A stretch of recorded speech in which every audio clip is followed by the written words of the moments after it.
Time now, though, to browse through the French papers. And Deepti Laurent joins us this morning. Good morning to you, Deepti. You're going to start us off with Le Parisien, which is looking at the man who was identified yesterday as the second attacker in Wednesday's priest killing.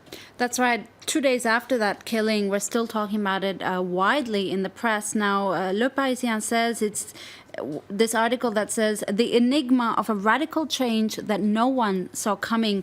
That man, identified yesterday as being the second attacker in this week's horrific priest killing, had radicalized so quickly, like a, quote, black comet on an express path into a jihadist galaxy that no one saw coming. Now, the newspaper talks of a young man who liked video games, science fiction, who worked at the airport as in his spare time on the weekend. He lived, in Savoie. How could anyone have suspected his sinister double life? Also, in the weekly magazine L'Express, they've managed to get hold of some recordings that indicate that the two men had planned that attack in advance. That's right. L'Express says it's recordings that appear like the, quote, personal diary of propaganda. That's how they describe it. And in it, we hear one of the two attackers saying, I quote, "You take a knife, you go into a church, and you kill as many people as possible," which really seems to indicate a premeditated motive to this attack. Hala, very chilling words. Now, it's very important to specify that where this recording came from. It came from an app called Telegram that's proving to be very popular with jihadists. So for some background, it's like a rival to WhatsApp or Facebook Messenger, where you share videos, photos, that kind of thing.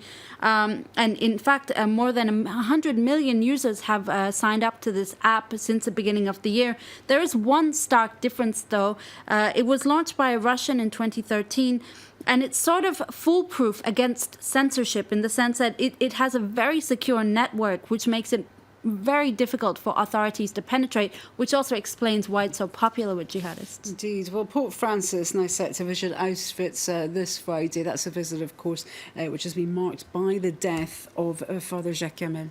That's right. Pope Francis has called on young Catholics to, quote, avoid the temptation of isolating oneself, s'isoler. That's what Le Figaro says.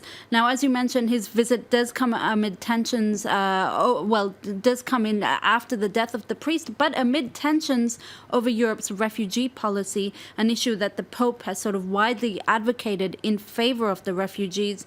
Now, La Croix, the Catholic paper, says on its front page, we need to overcome the anger. It calls on, now young Catholics have been called on to observe a day of fasting, of prayer, and a call to resist hate. Well, Deepti, let's stick with La Croix, which is looking at how successive terror attacks in Paris have affected public opinion. This is really interesting, Hala. It's a work of sociologists who've been looking into this issue since January 2015. So, of course, just after the first wave of attacks, the Charlie Hebdo attacks. They ask, will respect of Republican values like secularism, freedom, respecting a country of law, do these values still prevail after the third wave of attacks, the Nice attacks in mid-July? For one sociologist, the cracks are already beginning to sort of show. That was already the case in November after the Paris attacks, and even more so now. We're already seeing this shift in public opinion.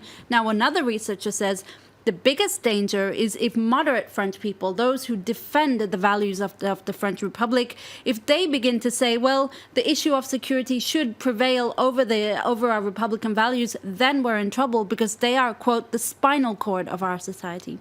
Well, certain French media outlets, including France 24, have announced their decision not to publish the names and photos of jihadists in order to avoid giving them this notoriety. But not all papers agree with this move, do they? No, look at La Une, the front page of Libération, the left-leaning paper. Its headline reads, terrorists, should we show them? The answer for Libé, at least, is no. I quote in its editorial, it says, good intention, bad result.